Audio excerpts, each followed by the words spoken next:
Hi, నేను మీ Kumar. Welcome to my YouTube channel. రండి, ఈరోజు మామిడికాయ బెల్లం పచ్చడి చేసుకొని చూద్దాం. తిన్నాం. ముందుగా 2 మామిడికాయలను తీసుకొని బాగా కడిగి శుభ్రంగా తుడిచి తర్వాత పొట్టు తీసి చిన్న చిన్న ముక్కలుగా కోసి పెట్టుకోండి. తర్వాత స్టవ్ వెలిగించి ఒక గిన్నె పెట్టి అందులో 1 టేబుల్ స్పూన్ మెంతులు, 1 టేబుల్ స్పూన్ జీలకర్ర, 1 టేబుల్ స్పూన్ ఆవాలు వేసి వేయించండి. తర్వాత కొద్దిగా పసుపు వేసి తాలింపు ఎర్రగా అయ్యే వరకు ఉంచండి. ఎర్రగా అయిన తర్వాత ముక్కలుగా కోసుకున్న మామిడికాయ ముక్కల్ని అందులో వేసి ముక్క మగ్గే వరకు మీడియం ఫ్లేమ్లో పెట్టి వేయించండి.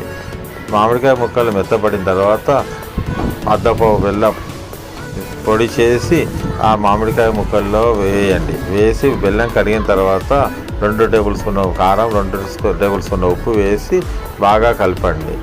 చల్లారిన తర్వాత తాలింపు పెట్టుకొని డబ్బులు తీసుకొని పెట్టుకోండి. వేడివేడి అన్నంలో నెయ్యి వేసుకొని తింటే ఎంతో రుచిగా ఉంటుంది.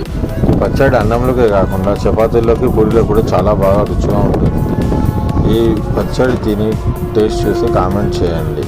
ఈ పచ్చడి నచ్చితే లైక్, షేర్, సబ్స్క్రైబ్ చేయండి.